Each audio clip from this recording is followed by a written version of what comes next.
Assalomu alaykum. Qadrdonlar. Masalan, mana o't haqida gaplashmoqchiman hozir. Buni odam o'zidan o'tkazgan odam tabib. Ammo shu gapni takrorlab kelaman. O't og'rib qolar edi. Pristup berib, juda chaytardim, juda qiynardi.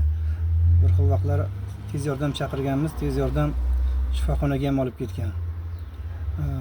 Shu 4-5 ukollar qilib arang og'riq qolgan.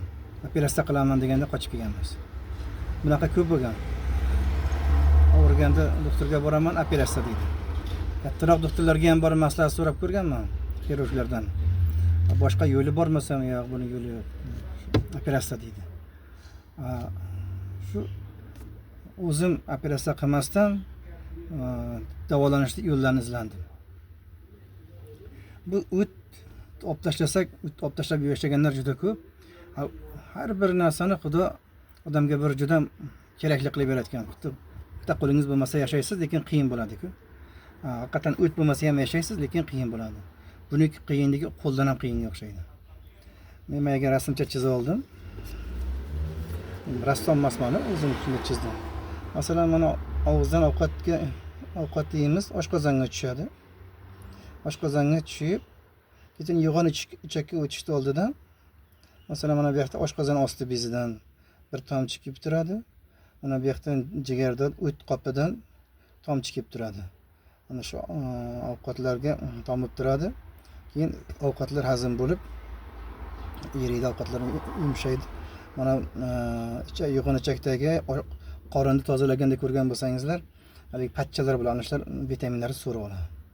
Xo'p, ana shu yerda nima bo'lyapti? Ovqat yedik. Keyin yo'g'on ichakka o'tish vaqtiga mana shu yerga mana qarang, bunga oshqozon osti bezidan ham bir kanalcha kelgan, o't qopidan kanalcha borgan. Ana shu o't qopidan kanalcha boryapti.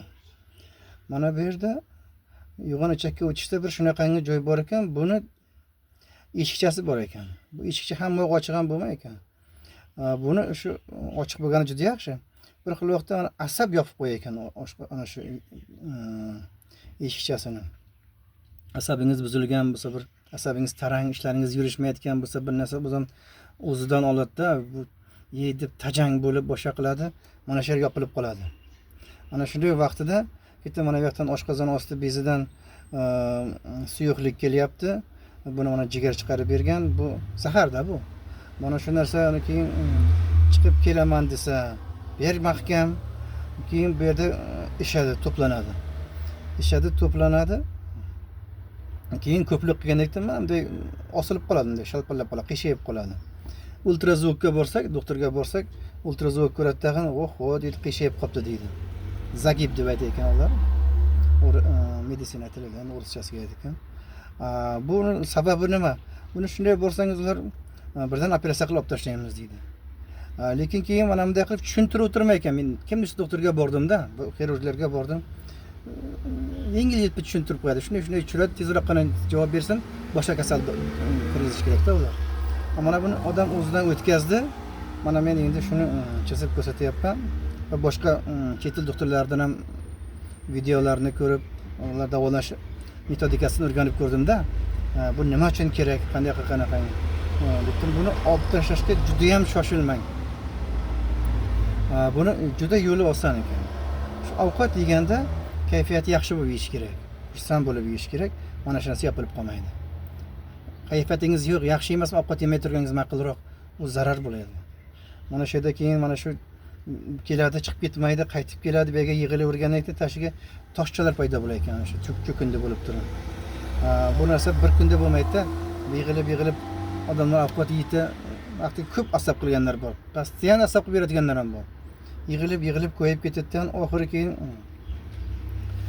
mana bu bir kun kayfiyati normalni bo'lgan vaqtda ovqatini yesa, mana bu yo'lchaga chiqib qolsa juda mahkam qiynaydi. O'sha turbaga tushib qolsa. Shuning uchun buni yo'li juda oson. Shu ovqatni yeganda kayfiyatni yaxshilab yeng, birodarlar. Kulib, xursand bo'lib ovqat yeyishga harakat qilingizlar.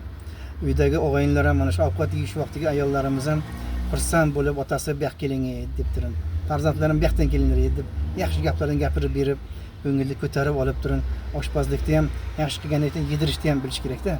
Mana shu yaxshigina ovqat yesa, mana shu narsa ochiq bo'ladi. Shunday mana bu yoqdan o't tomchisidan tomadi, oshqozon osti bezidan tomadi. Bu yerda asosan oshqozon osti bezidan tomgan narsa faqat qonni parchalaydi, qondagi shakarni parchalaydigan narsa, boshqa ham yordam tomonlari ko'p. Bunda ko'p nimalar bor, foydali elementlar. Mana bunda ham shunaqangi. Xullas, ana shuning uchun sahr kasal bo'lmaydi, bo'lsa ham yaxshib ketadi. Sahr tuzalmaydi degan gaplar ishonmangizlar. Sahr o'zi kasal ham emas avvalasi. Bu bitta meni gapim emas bu. Ana shunday, shuning uchun ana shu mana bu keyin sahr bo'lib qolganlar insulin olishni boshlaydi. Insulinni bir marta, ikki marta, ko'pincha 3 martaga ham oshirib olishaveradi, ko'paytiraveradi. Keyin mana bu yerda insulin qonda bor. Bu qonda bo'lgandan keyin tayyor bor ekan deb ishlamay qolishi mumkin. Shuning uchun insulin olib berganlar 3 marta oladiganlar 2 marta, 2 marta oladiganlar 1 martaga tushirsin. 1 marta oladiganlar har 2 kunda bir olsin, 3 kunda bir olsin. Kayfiyati yaxshi, ovqatni yaxshi yeb turib, nima qilib bo'lsa, mana asta-asta ishga tushib, ishni boshlab oladi. Chunki organizm o'zi hamma joyga aytadi, "Jo'ra, endi qonda ishlash kerak, endi u yoqdan kam beryapti, bermay qolyapti" deydi, ishlashni boshlaydi. Organizmda Xudoyim shunaqangi bir zo'r yaratgan ekan, turgan bitgani bir mo'jizada.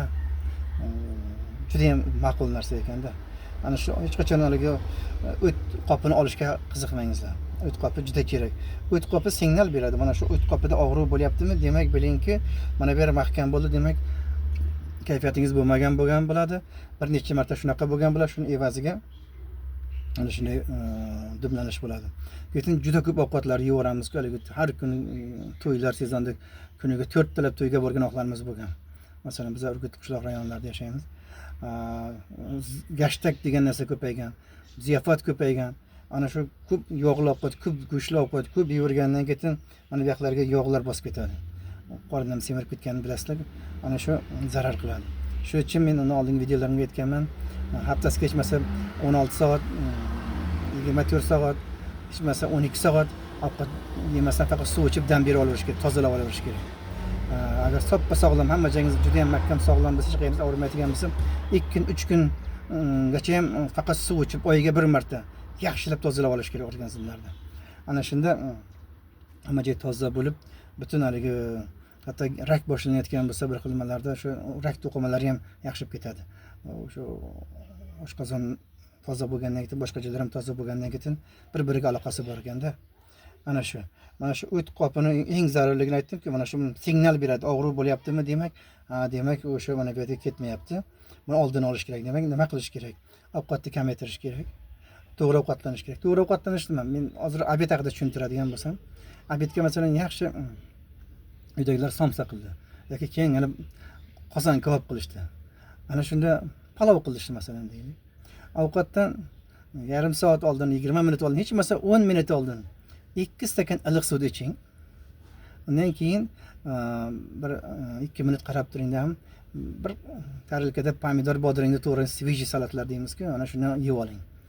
Ana undan keyin ovqat yeng. Oson buni yo'li. Boyagi yemang demaymiz. Sal kamroq yeng mayli shu. Bir odamga masalan sog'lom odamga 300 gram bo'lsa bo'ldi. Ana shuni oshirib olmaslik kerak. Biz bor ekan deb ayniqsa ziyofatlarda 1 kilo yeb yoramiz. Keyin oqshom bilan qiynalib chiqamiz. Bizda bo'lganda shu narsalar. Shundan keyin yig'ilib shunaqangi bo'lgan. Bir kunda bo'lib qolgan edi. Men hali ham Xudoga behisab shukr mana shularni orqasini izlab topdim-da, mana shu o'tda asrab qoldik. Mana endi juda yaxshi. Kekirib yurishlar bilan kekirishlar yo'qolib ketadi. Keyin bizda doktorga borsangiz nima? Allohol degan dorini yozib beradi. Allohol degan dori mana bu yerda buni bo'shatib qo'yadi, bo'shatadi. Keyin og'riq kamaygandek bo'ladi, qolmaydi ham og'riq qoladi. Lekin asosiy haligini yo'qotmaydi, asosiy muammoni yo'qotmaydi. Bu doktor bolalarni vijdonli bo'lsa yaxshilab tushuntirar. Lekin agar yaxshi tushuntirmasdan shuni Allohol yozib bersa bo'ldi. U mazza qilmaydi u. Allohol mana bu yerda og'riqni sal qoldirib berish mumkin, lekin mana muammoni yo'qotmaydi. Buni yaxshi bo'lishi uchun, yaxshi formaga o'tish uchun, muammoni yo'qotish uchun bu aytim ovqatni kamroq yeyish kerak. Haftasiga bir marta yaxshilab dam berish kerak. Oshqozonga suv ichib 16 soat atrofida. Juda ham sog'lom bo'lsangiz, oyiga bir 2 kun, 24 soat, 48 soat, 3 kungacha ham faqat suv ichib, juda sog'lom bo'lsangiz, oshqozonlar tozalab, kilogrammlar kamaytirishga ham yordam beradi. Ana keyin hamma joy ochilib ketaveradi. Ana shunday qilsak, bo'ldi, buni yo'li juda oson. Qo'rqmang. Xudo hammasini tayyorlab qo'yibdi. Bizlar o'zimiz faqat tushunmaymiz. Haligi bilimlarimiz mana shu organizm to'g'risida kam, maktablarda yaxshi o'qitilmagan yoki o'qitilgan bo'lsa ham e'tibor qilmaganmiz. Biz hamma narsa ikki og'iz gap bilan tushuntirsa bo'ladi. Ana shu og'aynilar. Buni tushuntira oldimizlar. Buni ana shu uyg'onuvchakni yopib qo'ymaslik uchun kayfiyatni yaxshilab ovqat yeng. Ovqatni oldidan 2 stakan suvni ichib, iliq suvni ichib, ana undan keyin ovqat yeng. Ovqatni oldidan ham pomidor bodring, svejiy narsa yeng demoqchiman-da, o'tlar, ko'katlardan bo'lsa ham salat demoqchiman. Keyin ovqatni kam-kam yeb, mahkam chaynab, yaxshilab chaynab yeb qiling. Ana bo'ldi. Ovqat orasida suv ichmay turing.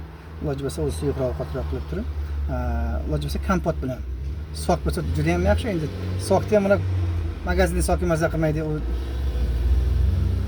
so'roq o'tmasin, bir nimalar qo'shadi, ular organizmga yoqmaydigan narsalar. Eng yaxshisi tabiiy narsa. Mayli shu iliqqina kompot, to'tta turshakni, to'tta olmani kompot qilib qo'yasiz, bo'ldi. Ozgina shakar chaqishga salgina ta'm bersa bo'ldi. Ana shu. Yaxshi gaplashamiz. Yaxshi kunda ko'rishguncha. Savollaringiz bo'lsa yozingizlar. Chunki men o'zimdan o'tganda chiqaraman. O'zidan o'tganlardan ham so'rab, yana ham davolash yo'llarini ko'rib, sodda tushuntiraman. Doktor bolalarda ligisiga o'xshab har xil tushunmaydigan terminlar aytmasdan eng to'g'ri gaplarni aytyapman. Bo'pti, sog' bo'linglar.